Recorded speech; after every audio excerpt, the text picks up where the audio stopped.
आज हम देखते हैं एंटीबॉडीज। हम जानते हैं कि जंतु में इम्यून सिस्टम को ये इंगित करती हैं किसी जंतु का इम्यून सिस्टम किस प्रकार का है, वीक है या स्ट्रॉन्ग है। ये डिपेंड करता है कि उसमें कितनी एंटीबॉडीज पाई जाती हैं।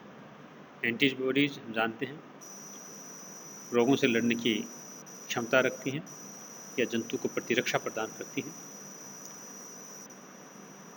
हम देखते हैं कि एंटीबॉडीज ग्लोबुलिन प्रोटीन के द्वारा बनी होती हैं। इनकी सर्वप्रथम स्टडी टी शेलियस तथा कोबार्ट के द्वारा 1938 में की गई और ये डेमोन्स्ट्रेट किया गया, ये बताया गया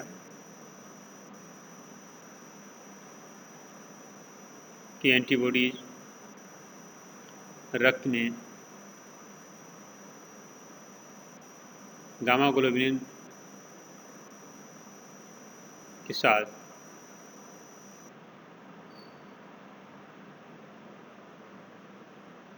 रिएक्शंस प्रदर्शित करती हैं या एंटीबॉडीज गामा ग्लोबुलिन रिएक्शंस के साथ एसोसिएट होती हैं। ये भी डेमोन्स्ट्रेट किया गया कि सीरम ग्लोबुलिन एंटीबॉडी की क्रियाविधि को प्रदर्शित करता है, इसलिए सीरम में उपस्थित ग्लोबुलिन को इम्यूनोग्लोबिन के नाम से जाना जाता है। या हम ये कह सकते हैं कि रक्त के सीरम में उपस्थित सीरम ग्लोबुलिन ही इम्यूनोग्लोबिन होती है। हम ये स्पष्ट रूप से जानते हैं कि सीरम में उपस्थित इम्यूनोग्लोबुलिन जब किसी स्पेसिफिक एंटीजन के साथ ये रिएक्ट करती हैं, या ये कह सकते हैं कि इम्यूनोग्लोबिन जब स्पेसिफिक एंटीजन के साथ क्रिया प्रदर्शित करता है तो इसे एंटीबॉडी कहते हैं। जब ये किसी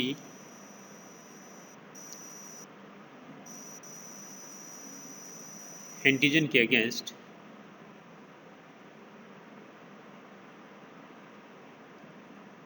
रिएक्ट नहीं करता है तो इसे इम्यूनोग्लोबिन के नाम से ही जानते हैं। तो बेसिकली हम कह सकते हैं कि एंटीजन के साथ रिएक्शन एंटीबॉडी को प्रदर्शित करती है और वैसे ही ये रक्त में उपस्थित होती हैं तो इसे इम्यूनोग्लोबिन के नाम से जाना जाता है। पोर्टर 1950 ने एंटीबॉडी का अध्ययन किया। इन्होंने पेपेन एंजाइम की सहायता से एंटीबॉडी को क्लीव किया या अलग अलग भागों में विभाजित किया। एडलमैन ने ये देखा कि एंटीबॉडी के मॉलिक्यूल्स में एमिनो एसिड्स की चेन पाई जाती है, या इन्होंने ये सिद्ध किया कि एंटीबॉडी में एमिनो एसिड्स पाए जाते हैं या एंटीबॉडीज एमिनो एसिड्स की चेन के द्वारा बनी होती हैं। तो हम कह सकते हैं कि रक्त में उपस्थित इम्यूनोग्लोबिन प्रोटीन ही एंटीबॉडी हैं जो जंतु को रोगों से लड़ने की क्षमता प्रदान करता है। नेक्स्ट हम देखते हैं एंटीबॉडीज की स्ट्रक्चर। ये विभिन्न प्रकार की होती हैं। सर्वप्रथम हम लेते हैं इम्यूनोग्लोबिन जी प्रकार की एंटीबॉडी की। रेंडे पोर्टर 1962 में इन्होंने सर्वप्रथम एंटीबॉडी की स्ट्रक्चर को डिटेल में समझाया। इनके अकॉर्डिंग ये वाई शेप या ये कहें कि अंग्रेजी के लेटर वाई के समान हमें दिखाई देती हैं। ये दो समान भागों के द्वारा बनी होती हैं। प्रत्येक हाफ को हम देखें या प्रत्येक इसके भाग को देखें तो ये पॉलीपेप्टाइड चेन तथा लाइट पॉलीपेप्टाइड चेन के द्वारा बने होते हैं। हेवी पॉलीपेप्टाइड चेन तथा लाइट पॉलीपेप्टाइड चेन दोनों मिलकर एंटीबॉडी का निर्माण करते हैं। हेवी पॉलीपेप्टाइड चेन में लगभग 450 एमिनो एसिड्स पाए जाते हैं, जबकि लाइट पॉलीपेप्टाइड चेन में 200 एमिनो एसिड्स पाए जाते हैं। तो बेसिकली हम कह सकते हैं,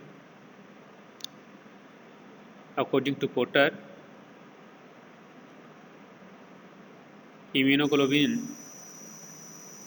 हेवी पॉलीपेप्टाइड चेन्स तथा लाइट पॉलीपेप्टाइड चेन के द्वारा बनी होती हैं। दोनों में ही एमिनो एसिड्स पाए जाते हैं। ये दोनों चेन आपस में डाइसल्फाइड बॉन्ड के द्वारा बंधी होती हैं।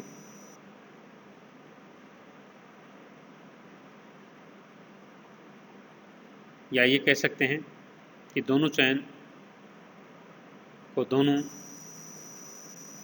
चैनों को डाइसल्फाइड बॉन्ड के द्वारा आपस में बांधा जाता है।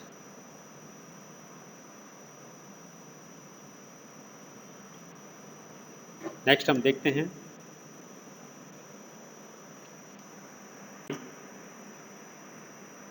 इन एंटीबॉडीज की स्ट्रक्चर किस प्रकार की होती है। इस स्लाइड में आपको एंटीबॉडी का डायग्रामेटिक चित्र दिखाई दे रहा है, जिसमें हम देख सकते हैं एंटीबॉडी में उपस्थित कांस्टेंट हेवी चेन रीजन हमें दिखाई दे रहे हैं।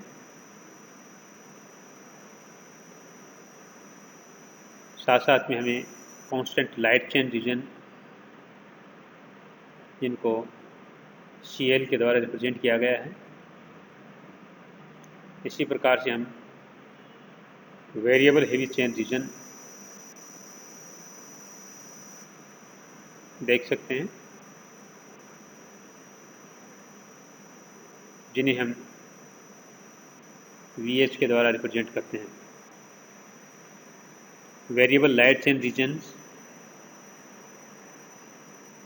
जिन्हें VL के द्वारा रिप्रेजेंट किया गया है।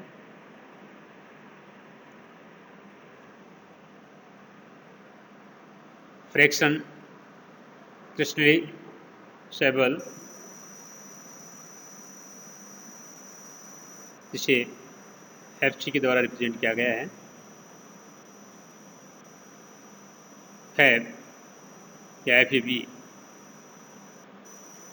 फ्रैगमेंट एंटीजन बाइंडिंग को रिप्रेजेंट करता है। तो हम देखते हैं कि इसमें हमें दिखाई देने वाली हेवी और लाइट चेन 20 में से हिंज रीजन में आपस में डाइसल्फाइड बॉन्ड के द्वारा जुड़ी होती है। ये वाई शेप की स्ट्रक्चर जो एंटीबॉडी की स्ट्रक्चर को रिप्रेजेंट करता है, क्योंकि हम जानते हैं कि ये एमिनो एसिड्स के द्वारा बने होते हैं। नेक्स्ट हम देखते हैं मनुष्य में उपस्थित विभिन्न प्रकार की इम्यूनोग्लोबुलिन प्रोटीन जिनके क्या कार्य हैं। सर्वप्रथम देखते हैं इम्यूनोग्लोबुलिन जी जो 15,000 डाल्टन मॉलिक्यूलर वेट को रिप्रेजेंट करती है, या इनका मॉलिक्यूलर वेट 15,000 डाल्टन होता है।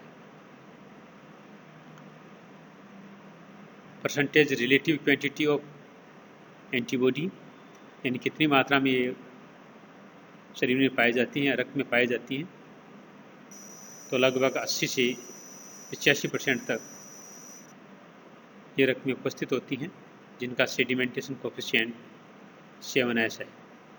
हम कह सकते हैं कि इम्यूनोग्लोबुलिन जी 80 से 85% तक रक्त में है, तो इसका तात्पर्य ये सबसे अधिक मात्रा में उपस्थित एंटीबॉडीज़ होती हैं। इन एंटीबॉडीज के कार्य को हम देखें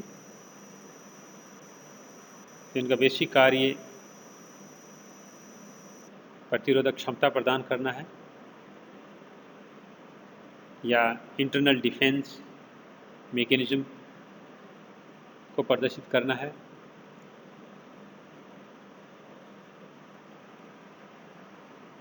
ये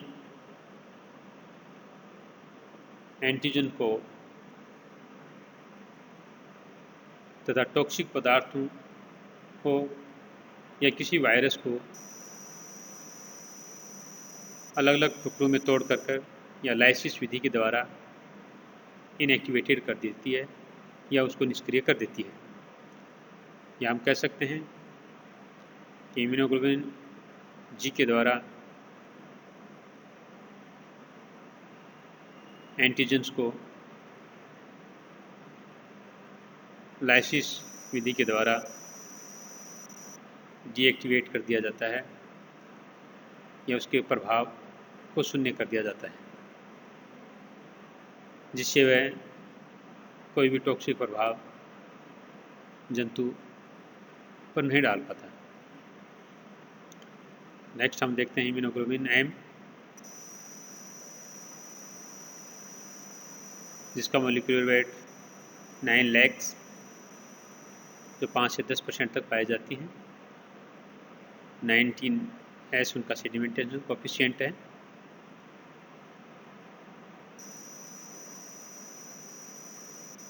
ये भी इंटरनल डिफेंस प्रदान करती हैं या आंतरिक सुरक्षा प्रदान करती हैं।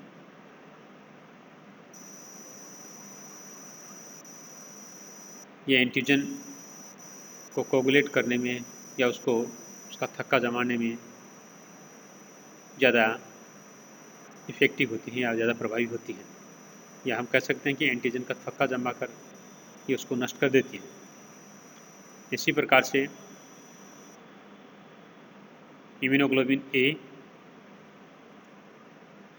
इम्यूनोग्लोबुलिन ई तथा इम्यूनोग्लोबुलिन डी के मॉलिक्यूलर वेट आपको इस टेबल में दिखाई दे रहे हैं।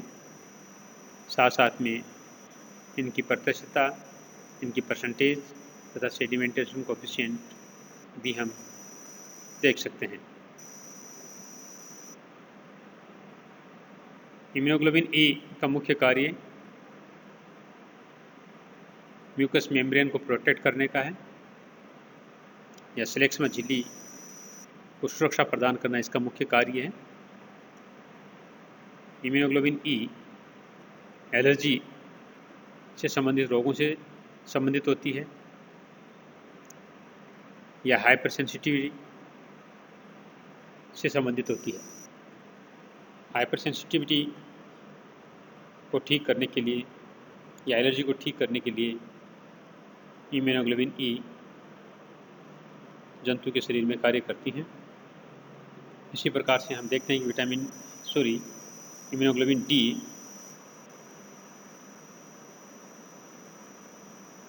इनका मुख्य कार्य एंटीबॉडी की रिएक्शन को डेवलप करने में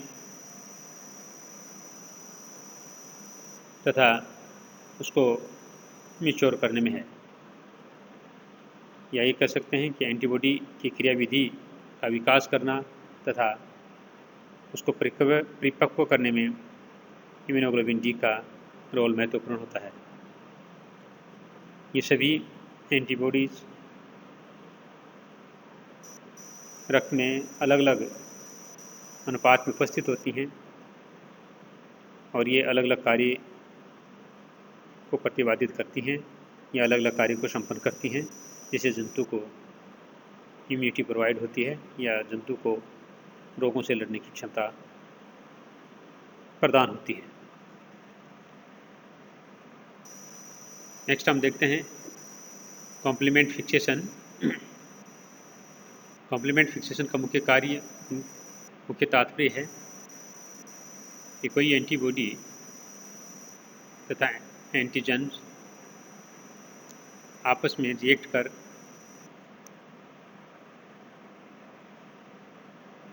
एक कॉम्बिनेशन का निर्माण करते हैं। इसे कॉम्प्लीमेंट फिक्सेशन के नाम से जानते हैं, या ये कह सकते हैं कि रक्त में उपस्थित अनेक प्रकार के प्रोटीन आपस में एक दूसरे से क्रिया करके एक कॉम्बिनेशन को रिप्रेजेंट करते हैं। इसलिए एंटीबॉडी तथा एंटीजन की क्रिया भी एंटीजन तथा एंटीबॉडी के कॉम्बिनेशन को रिप्रेजेंट करती है या इसके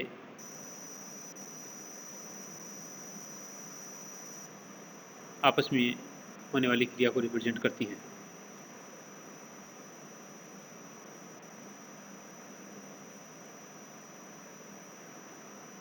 इन क्रिया के द्वारा एंटीबॉडीज पैथोजेंस के साथ भी क्रिया करती हैं या पैथोजन को नष्ट करने का कार्य करती हैं। उनकी साइटोप्लाज्मिक मेम्ब्रेन को प्रभावित करके भी ऐसा कर सकती हैं, या हम कह सकते हैं कि साइटोप्लाज्मिक मेम्ब्रेन के साथ कॉम्प्लीमेंट फिक्सेशन प्रदर्शित कर ये जंतु को इनएक्टिव करने का कार्य करती है।